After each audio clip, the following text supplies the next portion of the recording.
G'day everyone, it's Justin and Scott. Two dads again from BRRRRRM Australia, coming to you today from a Mazda MX-5 RF.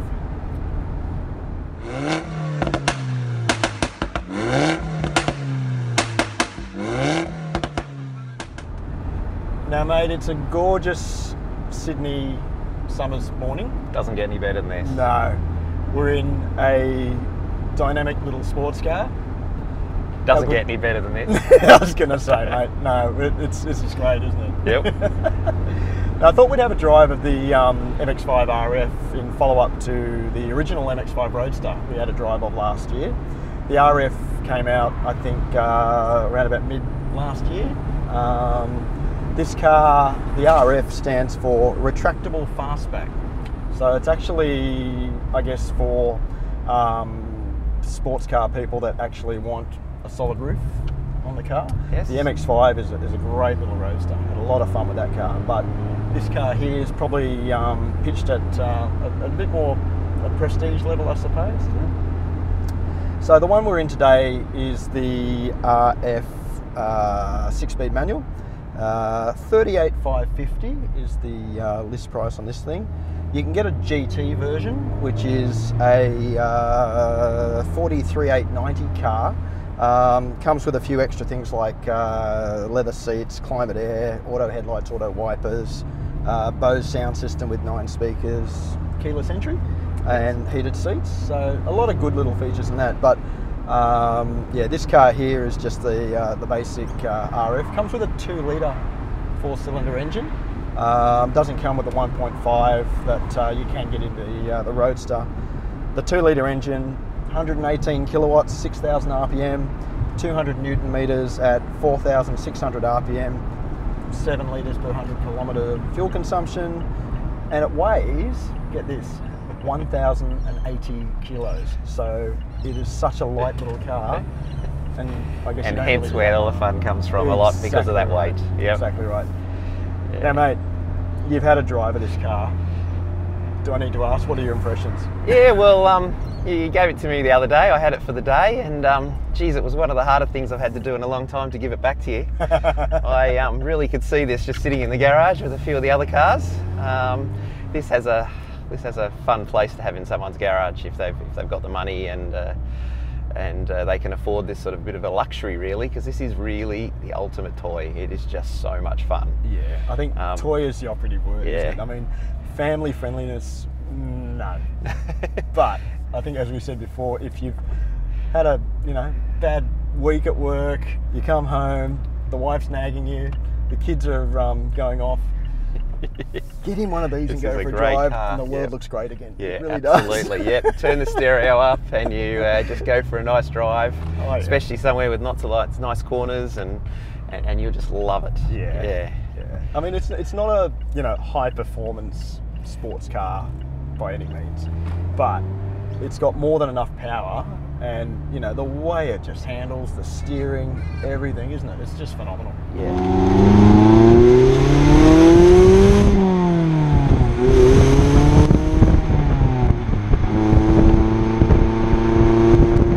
To that point, I think when you go and look at the models, you're talking about the models, you don't need the top of the line model for this car, right? Because it's fun from the base model up.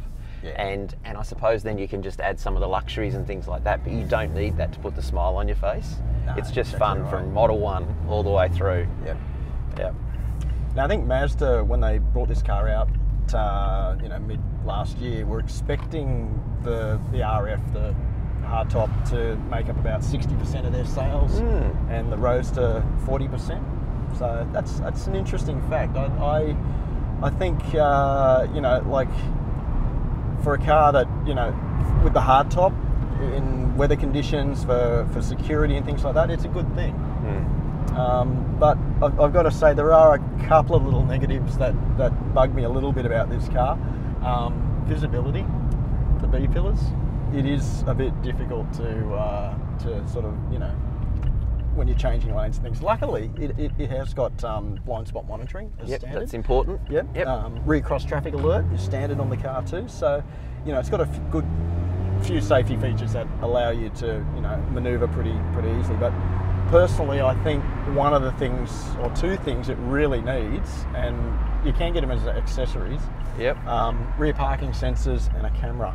Like, that would really assist when you're parking the car, because the visibility out the back isn't the best, I think. Yeah, that's right. Yeah, no, I think this car does everything that it promises to do really, really well. But and the B pillars though was the only negative I have of this car. Is the visibility, the blind spot is quite significant. Yep. That comes with having the retractable fastback, I suppose. So, Yeah. Yep. But I agree with you, mate. I mean, whilst you can get the GT version, which is, you know, like hamburger with a lot sort of thing, do you really need it? Like, this car is sort of driving in its purists, and I don't know, I mean, you know, if you were single, or, you know, there's two of you and you wanted to use it as a daily driver, yeah, that's fine, you could do that. But as a toy, yeah, all you need is this hole in the roof.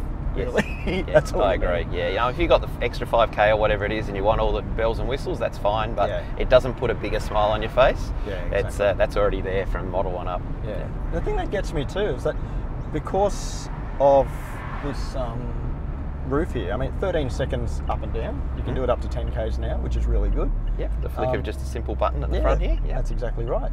But the thing is, you don't get any scuttle shake, or you don't, you know, like, it's actually quite a solid platform, isn't it? I mean, the thing, it's under 50 kilos adding to the weight of the car, the roof feature.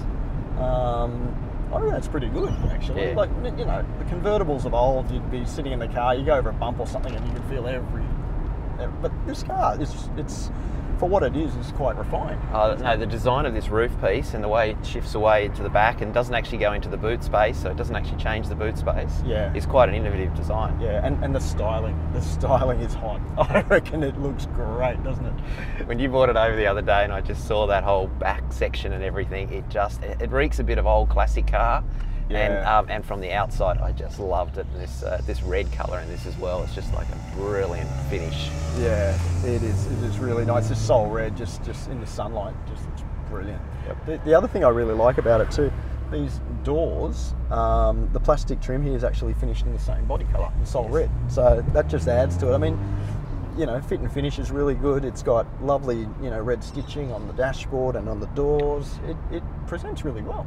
No real feel of hard plastics at all in this. It really does feel classy from when you jump into it. Yep. Yeah.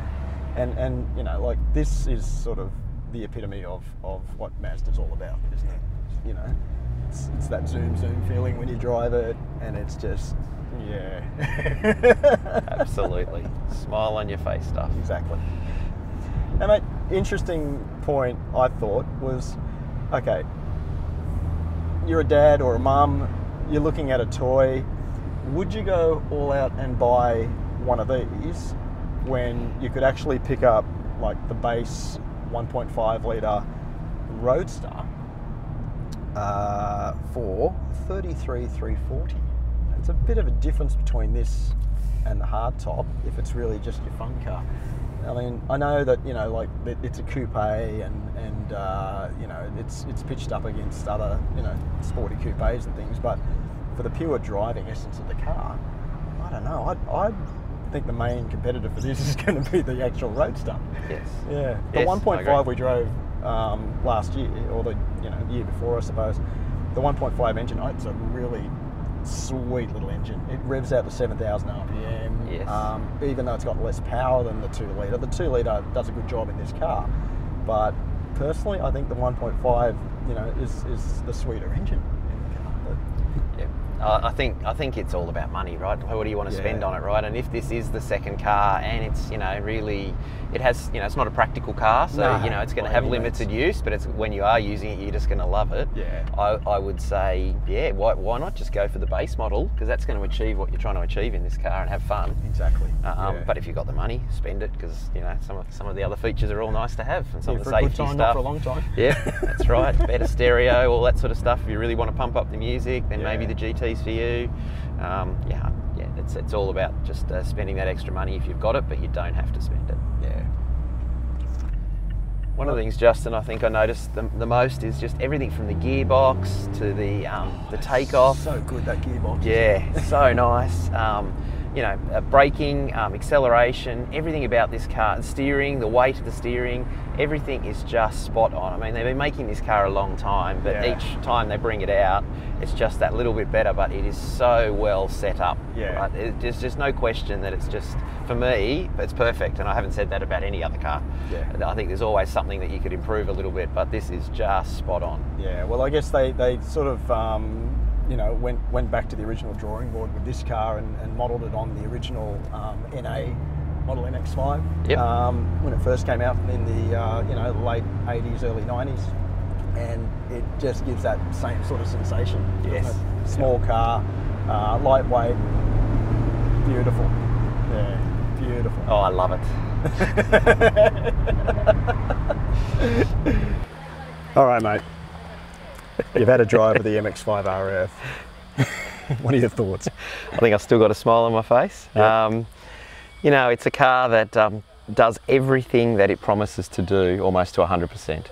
It's just a brilliant car, from the styling to even the spec sheet and stuff. You know, you can go in as the simplest model and have so much fun. Yeah. And then if you want to spend some more dosh, and you can really sort of tart it up a bit and get some good features in it, but you don't have to.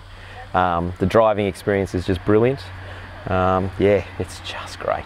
Yeah, no, I agree with you. It's just one of those cars that it just puts a smile on your face. It's fun. Yes. I think, you know, from a family-friendly standpoint, no. Nope. 0 out of 5. But like you said, I think if you can afford something like this as a toy, go for it. Yeah, that's right. Yeah. Like, it is just fantastic. Like I said, the only negatives for me, I think that B pillar, you know, just the vision is just a little bit constricted by that, but putting rear parking sensors and a camera on the car, I think that's going to be fine when you park it. But yeah, I mean, I'd have one. Yeah. So with the RF, I think it's a choice, right? So I'd suggest people test drive both the Roadster and the RF, because that may be a deal breaker for them, or it may be fine and they can live with it. I think it's a personal opinion thing, but something to consider for people if they're looking at both models. Yeah, I think if you had to park it on the street, the RF is the better way to go. If you're in, you know, weather conditions where, you know, it rains a lot or something like that, RF as well. Maybe the RF is the way to go. Yep. Yeah, good. Anyway, just want to put a big thank you to our friends out at Mazda Australia for the loan of the MX-5 RF. Not sure if you're going to get it back. And a big thank you to everybody out there for watching us, and we'll see you next time. See ya.